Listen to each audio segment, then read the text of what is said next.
All right. Well, hello everyone, and welcome to Magical Witchy World TV. I am Star Ravenhorn. And I am Rhonda Allen. Welcome back. Happy Yes, Friday. yay! And we're happy to Yes. join everyone here tonight. So on with the show. We have a wonderful guest. Yes, we do.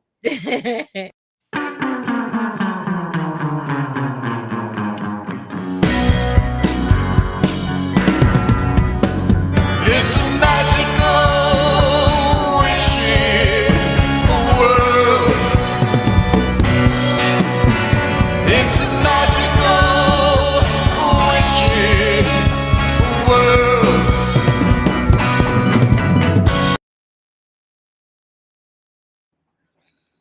All right. Welcome, Oberon. Welcome, We're welcome. so happy to have you join us here tonight. Excited to have you. Let me fix my screen. Excited to have you. So, welcome and thank you for joining us. Yes. We would like to, as we always do, introduce you to anyone watching live or on playback and go through your bio. So, Oberon Zell is a renowned wizard and pagan elder. Called the father of modern paganism, he was the first to claim the identity of pagan, incorporating the Church of All Worlds in 1968 and publishing Green Egg magazine for 57 years. He is an initiate in several different magical traditions and was instrumental in the coalescence of the neo pagan movement. In 1970, Oberon had a profound vision of the living earth, which Hi, he Star. published as an early version. Can you hear us? Which he published as an Glad excellent. to be here. Published as an early version of the Gaia thesis that our entire planetary biosphere comprises the body of a single vast living organism, is universally identified as Mother Earth. Oberon has traveled throughout the world, celebrated solar eclipses at ancient stone circles, raised living unicorns, and swum with mermaids in the coral sea. He also designs jewelry and sculpts figurines of gods, goddesses, and mythical creatures for the Mythic Images collection. His signature sculpture is Mother Earth as the millennial Gaia. Oberon is founder of the Gray School of Wizardry and author of 21 books, including Gaia Genesis, Conception and Birth of the Living Earth, History's Mysteries and Handbook for Our Future Parents. Currently living in Western North Carolina, Oberon is now married to Lady Rhiannon of Serpentstone. All Thank you, right. thank you, thank you, Oberon, for joining. And of Yes. course, we will be scrolling your website, oberonzell.com, throughout the Okay. show. Absolutely. All right. So, again, we're very pleased to have you join us here tonight, and we've been looking forward to this conversation with you. So, one of our beginning questions that we ask everyone is, over the years that you may have referred yourself to different names, I don't know, Wiccan, Wizard, Witch, whatever it is you have called yourself over the years, not what other people have given you a title of, but what you have given yourself. So, we wanted to kind of get an arc of that as to what you've called yourself and what you called yourself now.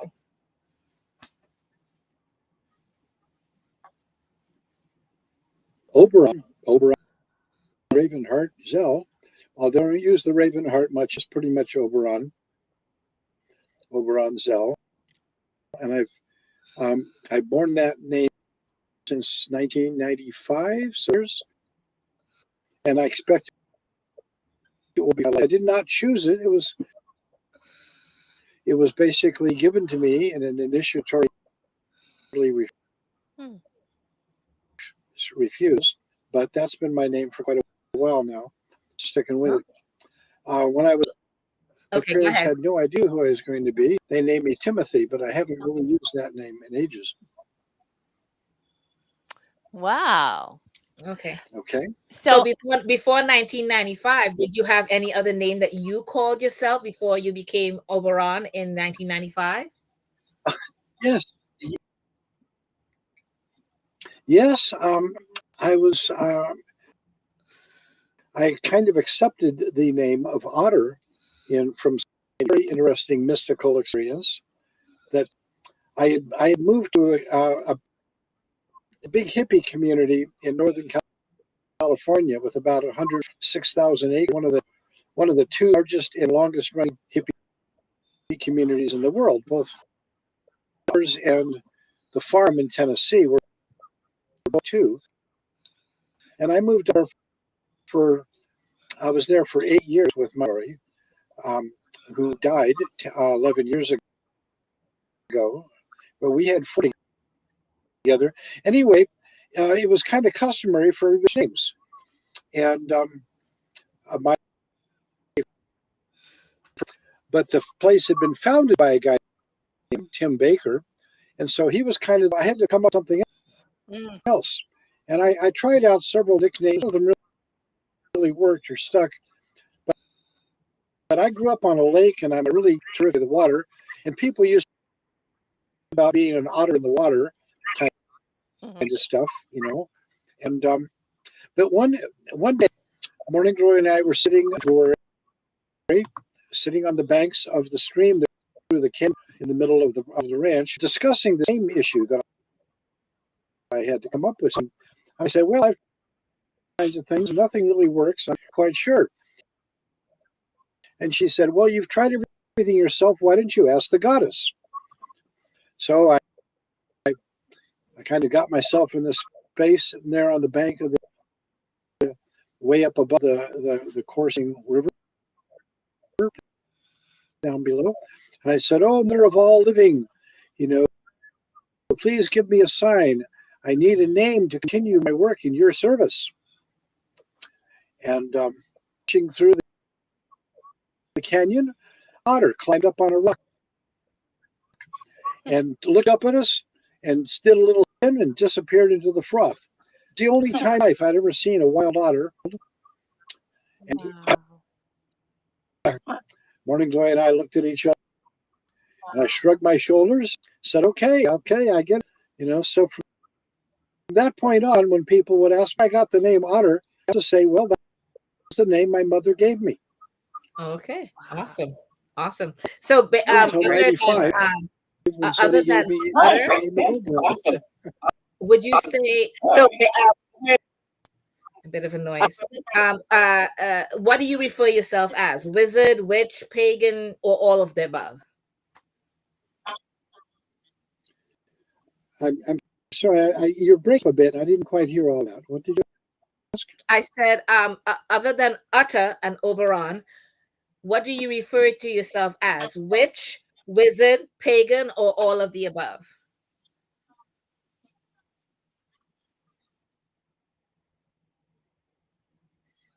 Well, pretty much of the above, I guess. I'm an initiated third-degree witch. I was the first person to claim the identity of pagan way back in. Okay, sounds great. Sounds 7, great. when nobody else was calling themselves pagans, and I was the first one who came up and said, I'm a pagan. And so is I had recently incorporated the Church of All Worlds. Okay. But they all We're having a little overlap, difficulty. It's all pretty much different aspects of a general identity. I think Oberon has maybe a weather pattern there or something. I don't know, but I'm not hearing him too well. But go ahead. Let's do the best we can. Yes. There's Oberon. There's a Oh, that's little too bad. lag. Yeah, you break up for me too. Yeah. But we're going to plow through. We'll do our best. So tell us about how your magic, your practice is a part of your life now. How do you incorporate magic into your life today, into your lifestyle?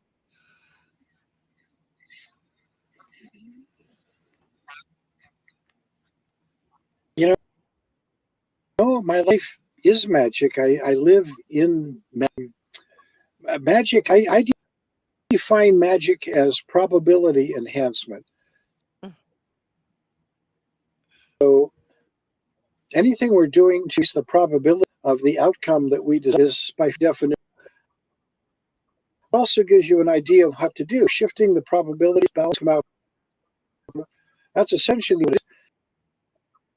but I also live in a universe going on all around, and all you've got is attention. And that's really what it's a little world. You see synchronicities, little things happen. You see something, and a bird will to punctuate what you say, or something will come on the radio, or some little things. The things just happen, and living in magic involves noticing that stuff and paying attention. So a good deal of magic is actually just paying attention to what's going on all around, and assuming constant dialogue with the living world of nature. The vision I had in 1970 of the entire planet as a single being or organism means that we're all part of a great neural network of communication going on all the time. And all we really is open our senses and be aware of it and participate. Isolated, we're not independent. Right. Absolutely. So tell us a little bit about what you consider very important to you right now.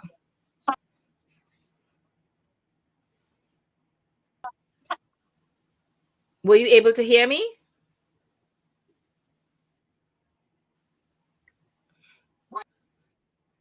Oberon, were you able to hear me? I didn't hear any of that. Sorry. Okay. So tell us a little bit about what's important to you.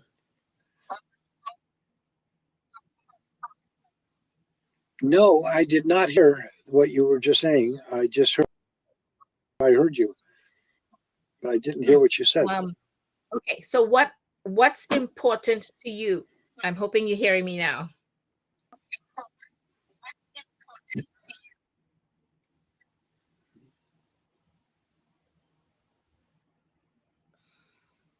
In general, what is important? I don't think he's I hearing heard me you at say all. what's important to me. Yes. What's important to you? No, I heard you ask in general what is important. No, here's a basic principle that we all know: the greatest power, and that is extremely important to me. I am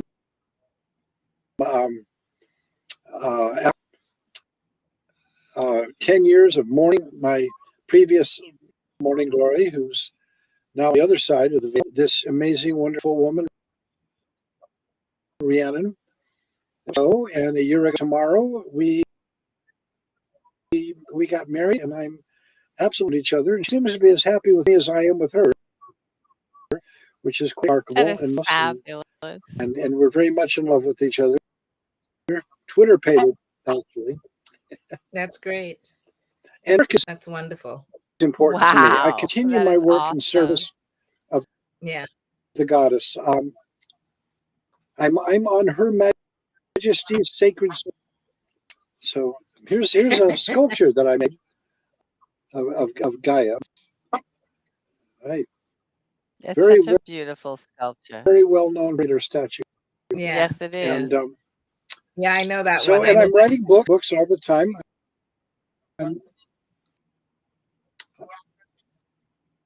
Yeah, that's a beautiful sculpture. Yeah. Of course. Let's I talk just finished about putting. community. I'm really pretty happy with it. Thank you. Have a chalice as well. Oh, yes. Tell us about your work right now with community.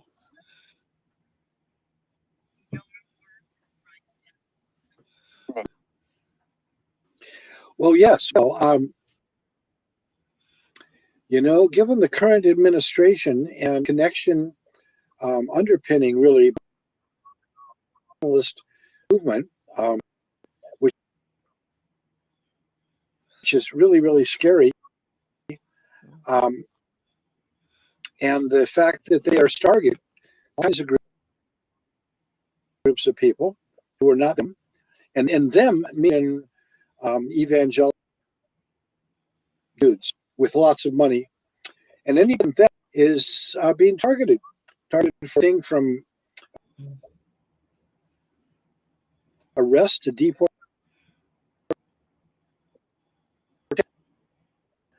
And I know the pagans are going to be on the list. People have hated us thousands of years, and that's going to go away. But there's a lot of other people ahead of us that they're working their way through. The immigrants, way on down. There's a whole list of people somewhere. I know. At So some pagan point, you feel like you're going to solidarity be on that is list. something I out to my networks on the list, right? So I've got a large network I've accumulated over the years to bring people together. I need to call it pagan solidarity in Zoom Monday with the whole group, and on teams working within the group, such as messaging and direct action and interfaith and so on. A good part of what I feel be our goal is to forge alliances, other group people and other religions, really our own as we think of them. There are lots of Christian groups like and Unity and Congregationalists and Methodists and lots of people who are scared of the Christian. And then of course there's Jews and Buddhists. Right. And Hindus and Shintos and Sufis and all kinds of other people start working together much more in interfaith than we have. But fortunately, many of us pagans have a long history of outreach in interfaith group with others. So I think we've got a good on here. Right. But I'm going to a lot of demonstrations, a lot of meetings, a lot of time online. Busy. Right. Well, that kind of segues into another question I wanted to ask you, which is about what would you like to see us as a people of pagans, witches, whatever, accomplish? But you sound like you already started some of what it is you want. But what is the outcome that you guys would like to see?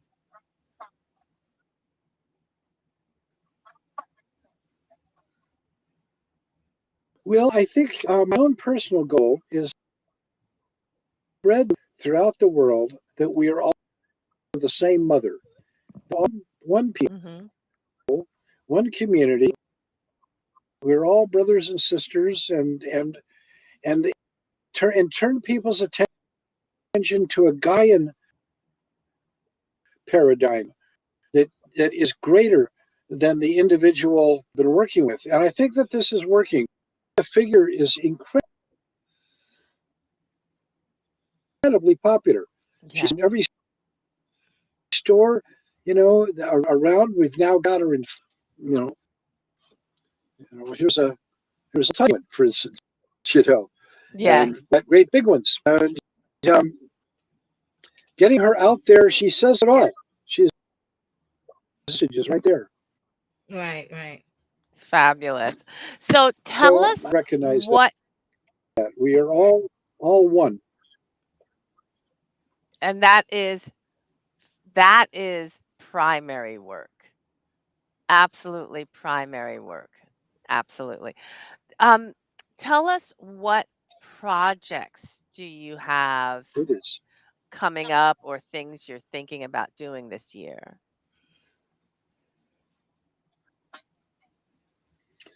Well, of course, in addition to our work with Pagan Solidarity and the demonstrations, we've been going to a lot of demonstrations. We even got, here's my Uncle Sam.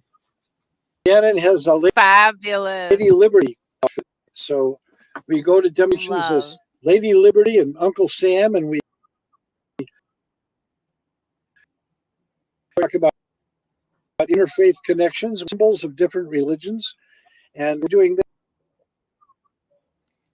that, taking a lot of it. But as I consider my core job is writing books, so to have gotten another one finished just today, it really got polished off and sent off for that one coming out. That'll be my number 20 of books. It's amazing. And having a wonderful lady. together, you and traveling. That's beautiful. Now that I'm in North Carolina, um, we can drive anywhere east of the Mississippi. Right. I lived in California on the West Coast first, and anywhere else that I wanted to, clear across the country. But now, as in events and conferences that invite me are all east drive. Yeah. We drive a lot. We listen That's to fabulous. audiobooks as we drive and just have Yes. That's wonderful. I love the same. Yeah. That's excellent. So I don't know if you've booked any events or if you have any events coming up that you would like to share with everyone for them to be able to access it and come to it.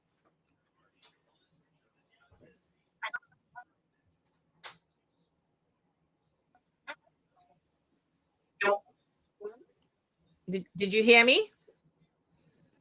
Well, I wish I could hear all the stuff. No, I was just Big chunks asking of you it. if you have any events that you have coming up that you would like people to attend or to know about. If you can share that with us. Try again. Rhonda, see if you can. Okay, Maybe he's just, hearing you more. I don't know. Well, Rihanna will be attending Starwood. July is one of our big annual events. I've been attending Starwood for over, I think this one is number 6 or 7, something like that. And I missed the first couple, but I haven't missed any since then. So Starwood is, and other whole generations of kids that have grown up and have kids of their own. That is and I've always having me there is like hip hop thinker, And I figured that my job is to say, hey, you kids are doing great. Keep it up. So that's in your tradition. That's in Southern Ohio. And you can look it up. Starwood. Excellent. Well, we are scrolling. It's wonderful event. We are scrolling. We just got back from a May Moon Magic Weekend at which is a pagan community in Tennessee, which is where we. That's wonderful. That was last weekend. Yeah, that's great. So we are scrolling your website. I love those festivals and cons bring us together. Yes. Yes. Absolutely. You should put the Pagan Solidarity, which is Pagan Solidarity US. Pagan Solidarity .com or .org? US. .us. .us. Okay. Okay. Sounds great. Thank you. Thank you so much for joining us. I know the connectivity was a little challenging, but we appreciate you coming with us tonight. And anyone who is interested, they will grab the URL and then the other one again. They'll watch back on our replay and grab that, and it's .us. PaganSolidarity.us. PaganSolidarity.us. Thank you so much, Oberon, for making the time to join us tonight. We really appreciate it. We really appreciate it. And now I just want to share a word from our other shows. Thank you, Oberon. Thank you.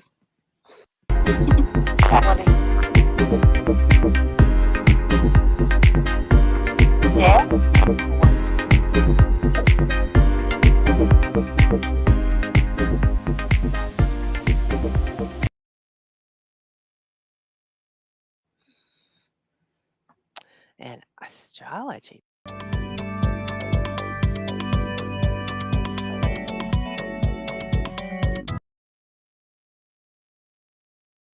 All right. Hi, everyone. So we are Woohoo! back with the astrology, and we want to thank. It's such a nice and pleasure having Oberon Zell join us tonight. Okay. Yes. So for your horoscope Taurus season for May 2025, we're going to continue. We covered already Aries through Leo, and now we're going to begin with Virgo right now. Okay. So Taurus season is a time to practice self compassion, Virgo. Between April 18th and June 17th, driven planet Mars travels through your 12th house, which normally coincides with a desire to rest and recuperate your energies. You felt this the most on April 23rd, April 27th, and May 10th. At this season's new moon in Taurus on May 27th, you might notice that there is a power in putting yourself physically or mentally in places that bring a foreign element into your life.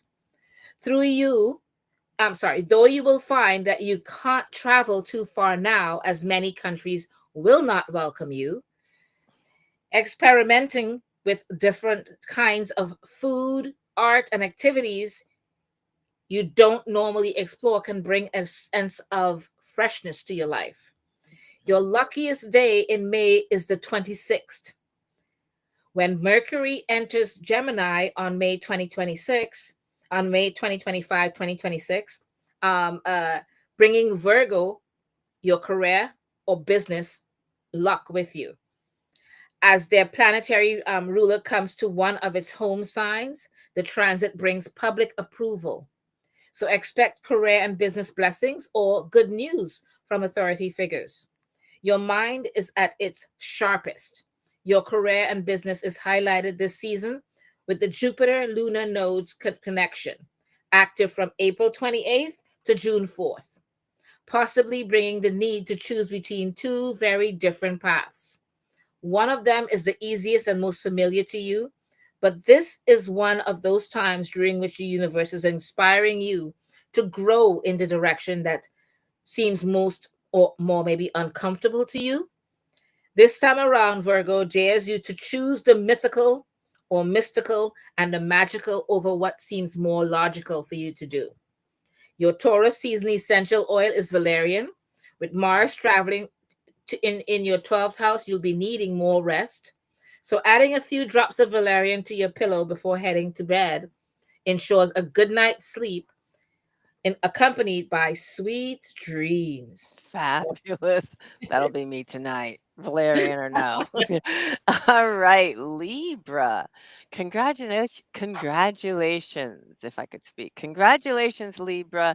You endured many months of ups and downs in your career. And with Mars now in Leo, you can expect life on the job or business to be a bit more predictable. This move alone will give you more energy to do what you do best, which is socializing. So, between this past April 18th and upcoming June 17th, Mars will supercharge your friendship sector, bringing more opportunities to spend time with like minded people. Your luckiest date in May 2025 was on the 7th. So while some tough conversations had to arise, you at least got to the root of any issues. Mercury conjuncts Chiron as the planet of communication meets the wounded healer asteroid Libra, and can repair relationship wounds, restore self-trust, and heal from past insecurities. This past May 2nd, Venus met with Neptune in your relationship sector for the first time in 14 years, bringing Wow. meaningful changes to the way you relate with your relationships. From now on, you might also notice a bit of confusion arising around where people end and where you begin. Try getting clear on this, Libra, as having weak boundaries now could be detrimental to the state of your connections in the long run. Your essential oil is rose. The Venus Neptune connection, the first of 14 you will experience between now and 2039, requests that you cultivate self love. Anoint rose oil in your heart chakra whenever spending time with people, especially if you have any love interests. All right. That's awesome. And Mhm. Scorpio, Taurus season is the time you've been waiting for, as it brings your planet Mars out of its weakest positions in the sky. As a result, you're feeling energized and ready to implement all the learnings from previous months. Between April 18th and June 17th, Mars will help you make strides in your career or business. Mm. You feel inspired to tackle your to do list and deal with projects that you put on the back burner due to low energy levels. On the May 12th full moon that we just had, which happened to you in your sign, you became aware of where you stand in the grand scheme of things. Your luckiest date was on May 12th during the Scorpio full moon. While this Okay, full good. moon that stirred up emotions, you felt liberated by what comes to the surface. That lunation helped you release stagnant emotional baggage and brought you full circle with tender circumstances, which left room for adjustments, as anything that begins this season will still holds on and an element of surprise. Uranus, the planet of change and disruption, will be very active in your relationship sector between May 11th and May 17th, testing your Mm. ability to adapt and go with the flow. And luckily, after this year, you will say goodbye to this energy which has been active in your life since 2018. Your Taurus season essential oil is peppermint. Mars in your 10th house of career sets you up for many productive weeks. So when you need a healthy energy boost, add some peppermint oil to your forehead and your wrist to align in mind, body, and spirit. All right. Woo-woo. Sagittarius, if you've felt like your mojo ghosted you for months, it's coming back in full force this month with Mars finally out of your transformation sector. Yes, this move should give you more energy to be out and about, so you'll be interacting more with the outside world. Between April 18th and June 17th, Mars might inspire you to do your favorite thing, which is set sail to a faraway destination. The luckiest date is on May 30th, when the sun meets Mercury in Gemini. A Mercury Kazemi in your relationship sphere allows you to reach positive outcomes and realizations. Socially, romantically, and interpersonally, you feel charged, inspired, and supported. The most exciting part for you of this season's astrology is the Jupiter lunar nodes connection, which is active between April 28th and June 4th. A new person could come into your life and with a very specific purpose that feels fated or meant to be. This person could very well be a teacher, a spiritual mentor, and maybe a romantic interest. After all, love planet Venus was activated in your romantic sector, which started on April 30th, and it's bringing the desire to connect with someone at a soul level. If you've already been dating someone for some time, this could also mean you're deciding to take your agreement to the next level. Your Taurus season essential oil is sandalwood. Love that. They say that sandalwood helps you attract the gods of fortune, which is exactly what you need when your planet Jupiter is so activated. Adding a few drops to your crown chakra helps you be in the right place at the right time. That sounds wonderful. Fabulous. Yes. Yeah, that sounds great. So And we'll do the now, rest of them at the end next week, next Friday. right on. Next Friday, the last of them. All right, time to pull some cards. Yeah.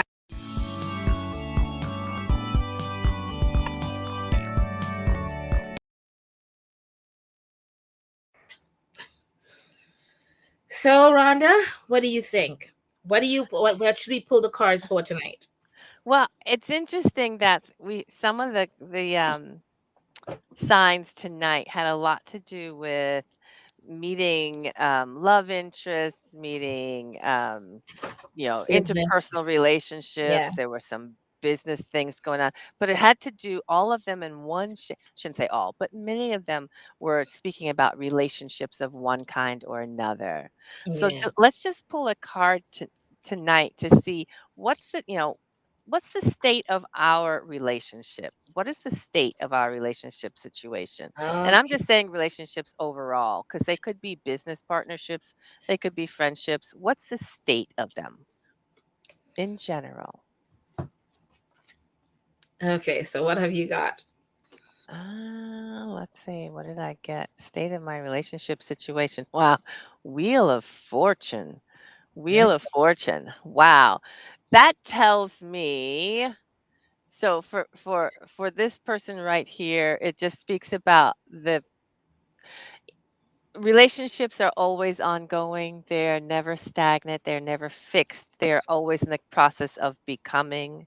They're always shifting or changing. And that's what the Wheel of Fortune reminds me of, that things are always in the process of becoming, that we are always at one point somewhere along that wheel. And that is the case for my relationships. But since it is a major arcana, what it suggests to me is that for me it is really about which relationships are the ones that are the deepest or most profound. I'm going to use that language. And how much am I paying attention to them, and nurturing them and tending to them and being present for them. That is what this card is reminding me of right now. With the Wheel of Fortune. Hmm. Okay. I got two cards, but to me the most prominent one was the what is this? Nine The of Swords. Nine of Swords. Hmm. Hmm. Should be in Yeah. relationships. And I'm like, it to me it's so appropriate What's because because I'm like, I think I've reached that age where I'm like, I have total apathy, like or zero apathy for building any particular thing. Mhm, Um, mhm. if romantically, oh, forget about it. I am like right there with this sword. Like, I'm cool. I Yeah. just lay there and not let just like zero interest in any of it. So I'm cool with the romantic side not going anywhere because I'm not interested at all in any capacity. Um, uh, but with other people, um, I might come out of that apathy and kind of say I'm willing to kind of work with people. But I think I've reached this stage in my life where I'm like zero interest. It's just It's just like I think you go through stages in your life where you're like, I care a lot about people and what they think and all of that. And I yeah. still care about people a lot because that's just part of my nature. Yeah, So I yeah. just give zero. Nice words. I'm gonna say shits about what people think in terms of certain things because they have not been where we've been and or where I've Mhm. been, and until they get there, they don't have a say. As Yep. far as I'm concerned, or they can think that they know, Yeah. but yeah, Yeah. I hear you. No, that's a really interesting card for that question. it is right, and I'm I'm just not like, mad at wow. you. I am I not find it mad at you. interesting. When I looked at it, I started laughing to myself because Yes. You're like, okay, I get it. I get it. it's so me. Look, I know that this card often people say, "Oh, it's about good fortune and luck and all that kind of thing, luck of the draw." Yes, that is also part of this, is that is true, but I'm really focused on the fact that these people that we see, it's about the cycle. That's what I see here. It's about the cycle and the place it sits in the cards. Anyway, I don't The want to cycle of ramble. life itself. Exactly. And Yeah, relationships yeah. go through cycles. They go through ups and downs. They go through their, where are you? Are you And you loving just it have or to not decide. loving it? That's it. You have to decide if you care or you don't. Or like in your nine swords, you're like, giving I'm like zero. zero. Do not care. Love it. Love it. And the thing about it is, I'm quite happy with it. I'm not lonely. Good. Yeah. I'm I'm alone in my own way with, And like, and I'm happy with it. on So your own terms. That's a yes, different. That's different. yes, I am so set in Tell my you. ways, and it's just like, hey man, either you come in and you you Yep. accept what it is, or you can kick rocks. Yep. And it's all good. I've It's just reached all that good. stage, so Oh hey, my God. anyways, So whatever it is that you guys are doing, I hope you pull your card and see where it was for you, whether yes, it's now or after in the playback. I wish you guys all well with it, and call it for what it is. yes. I got the Nine of Swords. I'm like, it sounds good to me. It's That's all just right. me. That's So just me, okay? right on. It is. That's All it. right. So we So thank next week, Oberon Zell for yeah, joining us. yes, we want to thank Oberon for joining us tonight. And next week, our guest will be Mimi Curry. Yay. And I would like to also have Rhonda. You take it off, honey. Oh, please do like, subscribe, and share. And if you're following us on YouTube, put that little bell thing up so you know exactly when we're going to be coming on next. Leave us some comments if you would, please. We appreciate that. And for anyone who wants to provide us with recommendations, who do you want to have us Bring see, in talk to, bring in for yes. the show? Yes, let us know. Let us know. Awesome. All right. Thank you all again for joining us this And week. have a wonderful night and see you on Friday. See you next week.